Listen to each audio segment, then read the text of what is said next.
Hi people, welcome back to the channel. So in this video, we will be discussing one more adjustment of NPO. Before we do that adjustment, let us understand the types of donation we can have in an NPO. So in an NPO, we can have two types of donation: specific donation.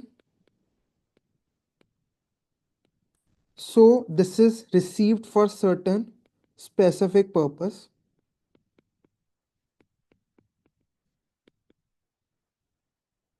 Say for any tournament, for construction of building.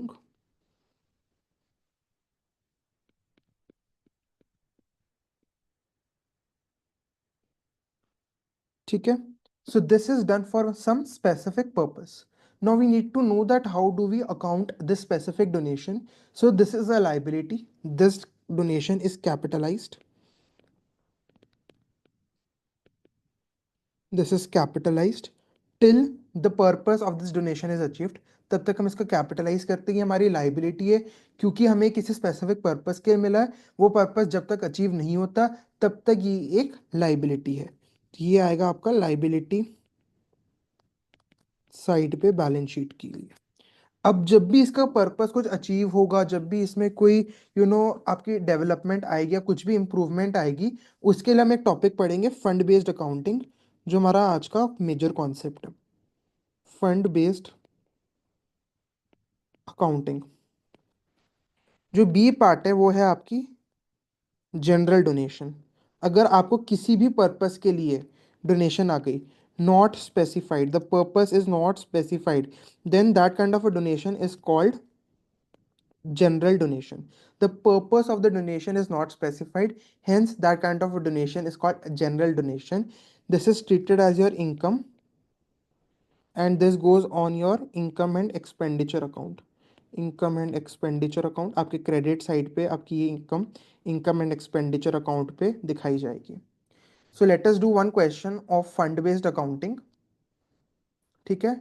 So this is the question. Show how will you deal with the following items. आपको सारी items आपके question में adjustment में दी होंगी, आपको इनको balance sheet में present करना है. ठीक है. अच्छा, before I do the question let me explain you something. So आपको कोई फंड आ गया, राइट? आपको कोई फंड आ गया से 10 लाख का. अब आपको पता है कि ये जो चीज है इसको करने में थोड़ा सा टाइम लगेगा. तो वो जो 10 लाख आइडली पड़े हैं आपके, आइडल पड़े हैं आपके खाते में, आप उसको इन्वेस्ट कर दोगे. आप उसको क्यों इन्वेस्ट करोगे? उस फंड को मल्टीप्लाई करने के लिए. मेरे को पता है इस पर्पस को अचीव करने के लिए इतना टाइम तो लगेगा ही लगेगा. ये फंड मेरा ब्लॉक्ड पड़ा है, इस फंड को मैं इन्वेस्ट कर देता हूँ. इन्वेस्टमेंट के बहाने इस फंड पे मैं कुछ इंटरेस्ट मिल जाएगा मुझे, और वही इंटरेस्ट है मैं इसी पर्पस के लिए कोई और अच्छी चीज कर सकता हूँ. जहां मेरे को 10 लाख है, अगर मुझे उस पर 10% इंटरेस्ट कहीं पे मिल रहा है, तो मेरे को उस पर 1 लाख रुपए का इंटरेस्ट मिल रहा है, तो 11 लाख में मैं और चीजें कर सकता हूँ. तो मैं उसको इन्वेस्ट कर देता हूँ. ठीक है. उस पर मुझे इंटरेस्ट भी मिलता है जो मेरी इनकम है. फिर जब वो फंड मेरा हो जाता है तो मैं अपनी इन्वेस्टमेंट को खत्म कर देता हूँ. सीधी सी बात है. अच्छा, अब इसमें दो वर्किंग नोट्स बनते हैं. एक तो आपका पूरा इसका बनेगा कि इसकी कैसे कैलकुलेशन होगी, और एक इंटरेस्ट का वर्किंग नोट बनेगा. Let us start. तो आप इसमें सबसे पहले तो एक्सट्रैक्ट ऑफ बैलेंस शीट बनाओगे.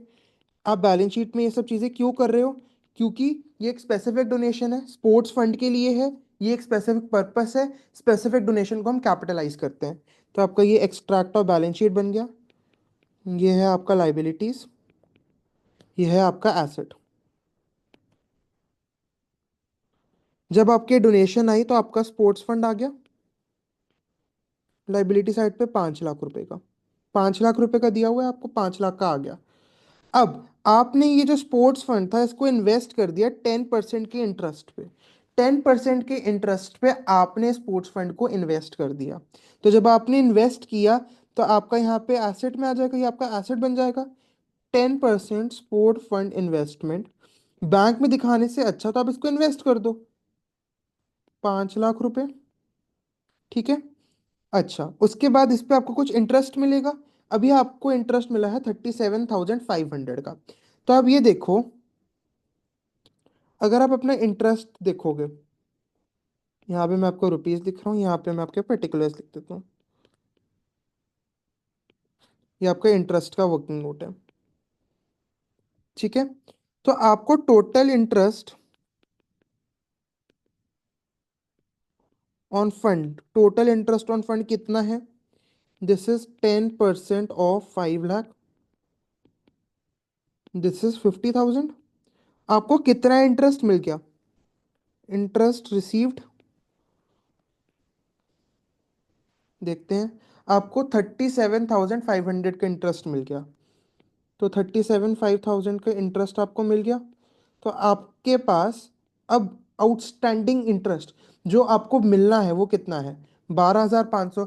मतलब जो 50,000 का इंटरेस्ट था उसमें से 37,500 आपको मिल गया। कितना इंटरेस्ट बचा? 12,500 का इंटरेस्ट बचा। ये आपका क्या है? Accrued interest. ये है आपका अक्रूड इंटरेस्ट।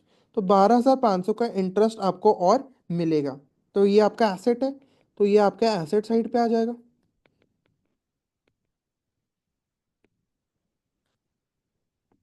12,500, ठीक है।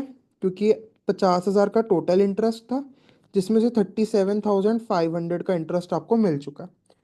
अब ये इंटरेस्ट मैंने यहाँ पे क्यों जोड़ दी? क्योंकि ये जो बैलेंस शीट मैं बना रहा हूँ, this is my closing balance sheet. ये मैं आपकी 31 मार्च 2021 को बना रहा हूँ, ठीक है। This is my closing balance sheet, इसलिए मैं सारी एडजस्टमेंट इसी में कर रहा हूँ। अब साल के एंड पे मेरे को पता चल गया कि इन ऑल जो मेरा इंटरेस्ट था इसमें 50,000 है। मतलब मेरी 5 लाख की इन्वेस्टमेंट 5.5 लाख की इन्वेस्टमेंट बन गई। तो इसमें मैं इंटरेस्ट ऐड कर देता हूँ उसका। Interest on sports fund investment 50,000। अब ऊपर देखो, ये हो गया, ये हो गया, ये हो गया। अब इस फंड के लिए कुछ डोनेशन भी आई साल में। This is a specific donation. तो इस फंड में मैं इसकी डोनेशन ऐड कर देता हूँ। तो डोनेशन फॉर स्पोर्ट्स फंड जो है ये इसकी मैं आपकी ऐड कर देता हूँ। डोनेशन रिसीव्ड, डोनेशन रिसीव्ड, ये है आपकी 1,20,000 रुपये। अब मेरा कोई से इवेंट हुआ, स्पोर्ट्स इवेंट, तो इसमें मेरे स्पोर्ट्स प्राइज के जो अवार्ड थे, जो विनर्स थे, मैंने उनको कुछ अवार्ड दिया, तो मेरा खर्चा हुआ। अब वो 1 लाख का मेरा खर्चा हुआ तो उसको मैं निकाल देता हूँ, सब्ट्रैक्ट कर देता हूँ। स्पोर्ट्स प्राइसेस अवार्ड, ये मेरा 1 लाख रुपए का खर्चा हो गया। एक्सपेंसेस ऑन इवेंट, जो मेरे इवेंट के एक्सपेंसेस थे उनका भी मैं माइनस कर देता हूँ। अब ये देखो, मैंने यहाँ पे उस इवेंट की ही एक्सपेंसेस माइनस किए, मैंने कोई और एक्सपेंसेस नहीं। क्योंकि स्पोर्ट्स फंड में वो ही एडजस्ट करूंगा जो फंड उस पर्पस का है। यहाँ पे स्पोर्ट्स से रिलेटेड फंड है तो जितने भी मेरे स्पोर्ट्स के खर्चे हैं, जितने भी स्पोर्ट इवेंट के रिलेटेड खर्चे हैं, वो मैं इस फंड से एडजस्ट करूंगा। मेरे 15,000 थे। तो आप देखो, टोटल 5,50,000, 576,70, 570 माइनस 15,000, तो आपका आ गया 5,55,000। तो this is your net sports fund after you are done with your event, ठीक है। So I hope this part is clear to you that how would you adjust. अब आप इसमें देख रहे हो कि आपकी बैलेंस शीट मैच नहीं करेगी क्योंकि दिस इज एन एक्सट्रैक्ट, इसकी बाकी अकाउंटिंग ट्रीटमेंट भी होगी। मेन आपकी अगर स्पोर्ट्स फंड या फंड बेस्ड अकाउंटिंग की कोई भी एडजस्टमेंट आती है तो आपको इस तरीके से करना है कि जो स्पोर्ट्स फंड है, जो भी फंड है, जो भी डोनेशन है, उससे सारी एडजस्टमेंट, कोई भी एडिशन है, कोई भी ऐसी इनकम है जो उस फंड को बढ़ा रही है, आप उसको ऐड करोगे। कोई भी उस फंड से रिलेटेड खर्चा आप उसको सब्ट्रैक्ट करोगे, ठीक है। उस पर इंटरेस्ट है, अगर उस पर इंटरेस्ट है तो आप चेक करोगे कि पूरा इंटरेस्ट मिला है या पोर्शन ऑफ इंटरेस्ट मिला है। अगर पोर्शन ऑफ इंटरेस्ट मिला तो वर्किंग नोट बना के अक्रूड इंटरेस्ट निकालोगे कि कितना और इंटरेस्ट आपको इस पे अभी और मिलना है। अच्छा, वन इंपॉर्टेंट एमसीक्यू, अगर मैंने आपको बोला कि जो स्पोर्ट्स फंड आया था मैंने उस चीज को इन्वेस्ट कर दिया, अगर मैंने उस फंड को इन्वेस्ट कर दिया तो उस फंड को मैं नाम देता हूं endowment fund. Endowment fund, endowment fund. यहाँ पे क्योंकि मेरे जो फंड आया था उसको इन्वेस्ट कर दिया। अब आप बोलोगे क्या इन्वेस्टमेंट करना कंपलसरी नहीं? इन्वेस्टमेंट करना कंपलसरी नहीं है।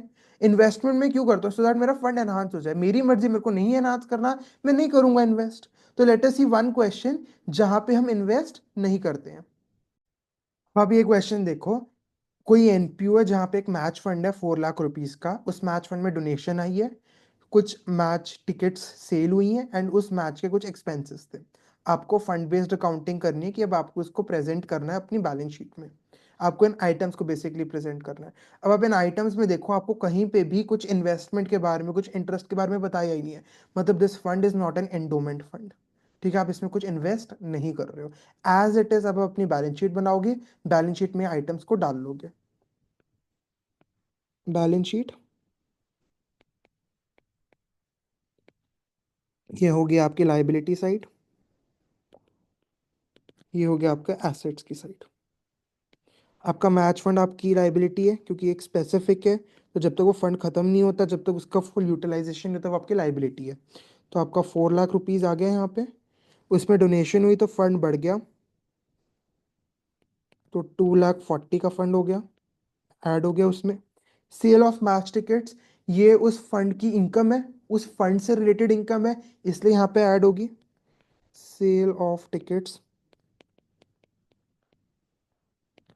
360 की टिकट्स हैं, 360 की, एंड उस मैच के कुछ एक्सपेंसेस हैं, एक्सपेंसेस रिलेटेड, ये है आपके 8 लाख के एक्सपेंसेस। तो अब आप सम निकाल लो, 4, 6, 9, 10, 10 में से 8 लाख, सो 2 लाख का फंड आपका पेंडिंग है। So this is your fund based accounting. I hope आपको फंड बेस्ड अकाउंटिंग, आपका cost of materials consumed, subscription सब क्लियर है। These were the 3 major adjustments. बाकी माइनर एडजस्टमेंट्स हैं, वो हम क्वेश्चन के साथ देखेंगे। तो अब अगली वीडियो जो होगी उसमें फुल फ्लेजेड एनपीओ का क्वेश्चन करेंगे। Thank you so much guys. I hope this concept is clear to you and आपको अब इसमें कोई डाउट नहीं है। Thank you.